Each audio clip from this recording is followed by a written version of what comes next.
Prontinho, bom dia, boa tarde, boa noite. Não sei qual é a hora que você está vendo esse vídeo. Então vamos lá. Então vamos trabalhar agora cadeias e teias alimentares, ok? Olha bem o fundo dessa tela. Então nós temos, né, aqui, ó, produtor, aqui quem se alimenta do produtor, aqui quem se alimenta daquele que se alimentou do produtor, e aí até o final. Beleza? Vamos ver isso passo a passo. Então, iniciando a nossa aula de hoje, né? Daqui um pouquinho surge uma pergunta que você vai colocar no teu caderninho, nas suas anotações, vai responder e vai deixar lá guardadinho até que se peça para que você entregue, beleza? E isso se for solicitado. Então, vamos lá. Cadeias e teias alimentares, ok? Beleza. Começamos com a fonte de energia. Aqui eu tenho, né, dois detalhes. A fonte de energia, ela pode ser, né, luminosa ou química. Então, toda vez que nós falarmos sobre fonte de energia luminosa, os produtores estão fazendo fotossíntese. Beleza? E toda vez que eu falar para vocês que a fonte, a matéria-prima de energia é uma substância química, então nós estaremos falando sobre quimiossíntese. Beleza? Legal. Então presta muita atenção nisso, porque isso é de suma importância. Depois nós vamos falar sobre quimiossíntese. Vamos hoje nos ater à cadeia e teia alimentar, né? Onde há luminosidade, onde existe luminosidade, onde existe claridade. Tá legal? Ou seja, fotossíntese.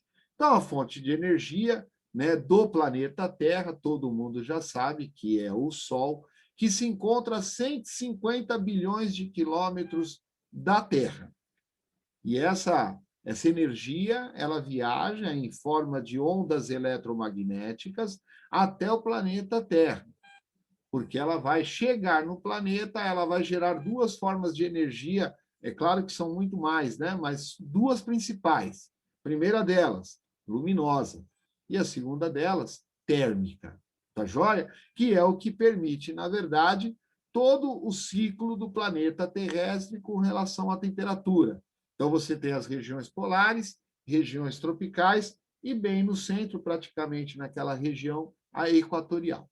Tá bom? Então, vamos lá. A fonte de energia solar vai ser utilizada principalmente por algas e por vegetais, porque eles apresentam dentro deles, né, estruturas chamadas cloroplastos, que armazenam a clorofila, que é um pigmento que vai fazer com que a fonte luminosa seja transformada em outras formas de energia dentro da folha ou dentro da célula da alga. Beleza? Então, vamos lá. Então, quem faz isso recebe o nome de produtor. Então, quem utiliza a fonte de energia é o produtor. Fiquem tranquilos, vamos passo a passo que nós vamos chegar lá e vocês vão entender o que eu quero que vocês, na verdade, tragam no retorno ou façam feedback na aula de biologia. Legal, esse produtor agora, ele vai servir de alimento para alguém. Quem é esse alguém? É o consumidor. Então, esse consumidor, como ele se alimentou do produtor, ele receberá o nome de produtor, de consumidor primário. Ou seja, é aquele que se alimenta diretamente do produtor. Quem é o produtor? É aquele que utiliza a fonte de energia. Tá legal? Ou seja, o produtor, vocês já ouviram falar que ele é o autótrofo, ou seja, ele produz seu próprio alimento. A partir do produtor, virão os consumidores e decompositores. Os consumidores, todos eles, juntamente com os decompositores, serão os heterótrofos. Então, olha que interessante, ó. Presta atenção. Quem é o consumidor secundário? é aquele que se alimenta do primário. Quem é o consumidor terciário? É aquele que se alimenta do secundário. Observem que, ó, daqui para cá, resta alimento, sobra um pouquinho de alimento, cai alguma coisa no chão, vai ter o processo digestório, vai sobrar excreção. Quem entra aqui? O decompositor. Daqui para cá é a mesma coisa, daqui para cá é a mesma coisa. Então, eu coloquei aí reticências, por quê? Pode ser um quaternário, pode ser um pentanário e assim por diante. Tá legal? Ótimo. E aí, no final de tudo, entram aí os decompositores da matéria orgânica, devolvendo essa matéria orgânica ao solo, à água, ao ambiente, na forma de matéria inorgânica. Tudo bem? Legal? Tá joia? Então, vamos olhar o fundo da tela aí. Quem é a fonte de energia? Sol. Quem é o produtor? São essas plantinhas que têm cloroplasto, dentro deles tem a clorofila, que consegue captar os fótons de luz do Sol. Beleza? Dessa energia radiante. Beleza. Quem se alimenta do produtor? Nesse primeiro caso, o consumidor primário é o gafanhoto. Quem se alimenta de gafanhoto? É o consumidor secundário, que é o caso do sapo. Quem se alimenta do sapo? É o consumidor terciário, que é o caso da cobra. Quem se alimenta da cobra? O gavião, que é o consumidor quaternário, que é o caso que se encontra aqui, que se alimenta da cobra. E assim por diante. Entre esses elos, entre essas reações químicas aqui, você sempre vai encontrar um decompositor, que serão fungos ou bactérias. Beleza, gente? Legal? Primeiro slide, primeira página resolvida. Olha aí, legal? Então já vai ficar a primeira perguntinha no caderno. De que se alimenta o consumidor secundário? Qual é o alimento do consumidor secundário? Tá legal? Beleza? Primeira perguntinha para colocar. Percebam que no meio do vídeo eu vou fazendo perguntas para vocês. E vocês têm que responder no seu caderno. Tá legal? É aí que mora o perigo. Se você não conseguiu sacar essa ideia, na aula, depois, na próxima aula, nós temos que ver essa dúvida. Joia? Vamos lá para o segundo. Então, olha que interessante. O Sol, a radiação, o solo, a raiz de uma planta, a água que essa planta... Então, a raiz tem funções básicas. Primeira, dar sustentação para o vegetal, que vai crescer no solo, sobre o solo. Beleza. Essa raiz vai dar sustentação. Segundo, absorver água e sais minerais, para que ocorra depois o quê? A fotossíntese. Beleza. Então, a água e os sais minerais serão absorvidos pela raiz. E aí a planta, ela tende a crescer. Prontinho. Então, observe, onde é que eu encontro os cloroplastos que vão reagir com a clorofila que está lá dentro, que vão reagir com a luz do sol, ou a luminosidade, para fazer a fotossíntese? É aqui, ó, nas folhas, e muitas vezes pode acontecer também no caule, tá legal? Então, o que a folha vai fazer agora? Ela absorve, né, a radiação eletromagnética do Sol e ela absorve também do ar da atmosfera o gás carbônico. E aí, presta atenção que agora eu já vou ensinar o que vocês vão aprender lá no terceiro ano. Tá legal? Olha lá. Então, todo mundo sabe que os vegetais produzem oxigênio. Lembrem, a maior porcentagem de oxigênio da atmosfera não é produzido por vegetais, né? Tais como angiosperma, gimnosperma, pteridófita e briófita. Não. Quem produz a maior taxa de oxigênio é no ambiente aquático, são as algas. Tá legal? Tá jóia. Então, vamos lá. Ó, a ajuda a planta a produzir o oxigênio durante uma fase, né, que é a fase que nós chamamos de fase clara. Não precisa ficar decorando, porque depois, quando o professor for dar aula no terceiro ano, vocês vão lembrar dessa primeira aula que vocês tiveram. Porque todo mundo acha que o oxigênio ele vem do gás carbônico. Não, não. O gás carbônico, quando ele entra na planta, ele vai participar de uma outra fase, que é a fase escura, que é onde ocorre, na verdade, a produção do carboidrato. Nas células vegetais, o carboidrato mais encontrado é o amido, que vai servir de alimento a partir de folhas e caules, frutos, flores, para os consumidores primários. Então, de novo, ó, o gás carbônico, né, na reação química dentro da planta, o que ele produz? Ele produz, né, os carboidratos. E a água, quando penetra aqui na raiz com os sais minerais, ela auxilia na produção do oxigênio. Prontinho, legal.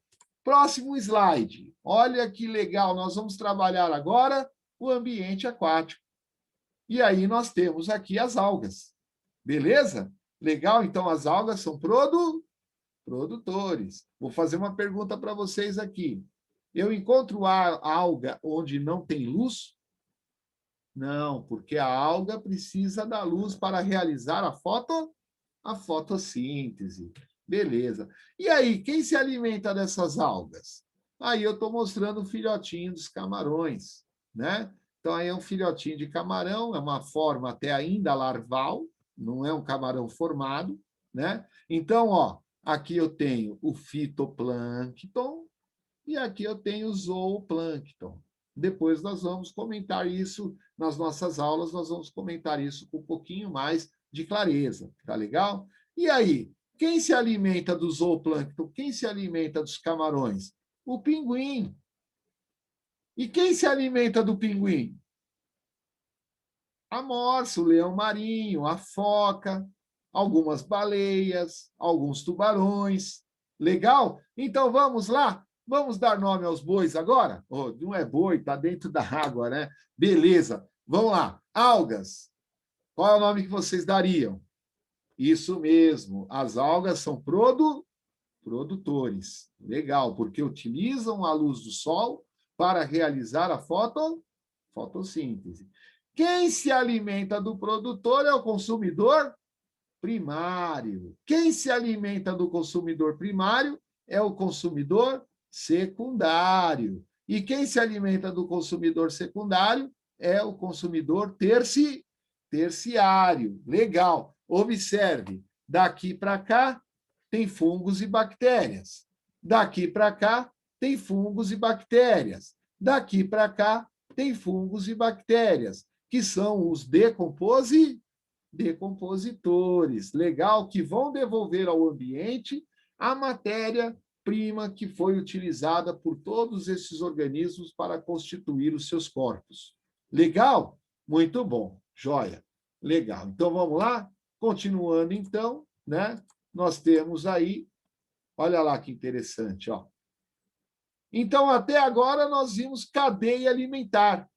Agora, observe que aqui eu já tenho uma teia alimentar, que são duas ou mais cadeias juntas. Legal? Então, olha que interessante, ó. Olha aqui que legal, ó. Eu tenho, né? Aqui eu tenho o zooplâncton, que se alimentou de algas. Tá legal? Se alimentou de um produtor. E esse zooplâncton aqui, ó, na verdade, esses consumidores primários servirão de alimento para os consumidores secundários. Está aqui, no caso aqui a morsa e no caso aqui o leão marinho, né? E olha que o leão marinho servirá de alimento para o urso polar, enquanto que a morsa servirá de alimento para a orca. Então, a orca é consumidor terciário, que se alimenta do secundário, o secundário se alimentou do primário, e o primário se alimentou do produtor, que não está aqui, mas são as algas. que estão no slide anterior. Então, é só voltar o vídeo e vocês verão isso com mais clareza. Beleza, gente? Legal. O urso polar é um consumidor terciário que se alimenta do secundário, que é o elefante marinho, que se alimenta, ele é um secundário que se alimenta do primário, que aqui se encontra. Beleza? Legal? Muito bom. Outro exemplo aqui de teia alimentar está bem aqui, ó. Então, deixa eu só colocar, vou ver se eu consigo movimentar aqui a minha tela. Eu vou colocar ela bem aqui no meio. Não sei se ela está saindo aí para vocês. Mas se não sair, não tem problema. Árvore, produtor. Girafa e rinoceronte são herbívoros, então eles são consumidores primários. Mas o leão come qualquer um dos dois. Observe. Então, eu tenho aqui um consumidor secundário. Legal. Quando eu venho para essa outra cadeia alimentar, eu tenho, ó, aqui eu tenho vegetal, que serve de alimento tanto para o gafanhoto quanto para o ratinho. O ratinho, na falta de alimento, ele se alimenta de grãos, né? Legal. A lince se alimenta do ratinho. A cobra se alimenta da lince, né? O macaco aqui se alimenta da cobra. Vamos parar aqui, então, ó. Produtor, consumidor primário, consumidor secundário, consumidor terciário e consumidor quaternário. Legal? Essa daqui, ó, é uma cadeia alimentar. Vamos agora analisar essa cadeia alimentar. Então, lembre, uma teia alimentar é o conjunto de várias cadeias alimentares. Olha aqui, ó, o gafanhoto se alimentou do produtor, consumidor primário. O passarinho se alimentou do gafanhoto, consumidor secundário. Se alimentou do primário, né? Aqui eu tenho um gambazinho, esse gambazinho aqui, ó, olha que legal, se alimenta do passarinho. E aí, o que vai acontecer? Ele é um consumidor terciário. E aqui, ó, a ave de rapina aqui se alimenta do gambá. Então, essa daqui é um consumidor quaternário. Tá legal? Observe que a onça, né, ela vai se alimentar do macaco, ou se alimentar, né, do veado, tá certo? Que se alimentou da árvore aqui, das folhas da árvore. Então, gente, nós temos, numa cadeia alimentar, nós temos produtores, consumidores primários, secundários, terciários, quaternários e assim por diante. Não esqueça os decompositores que estão entre eles. Tá legal? Beleza.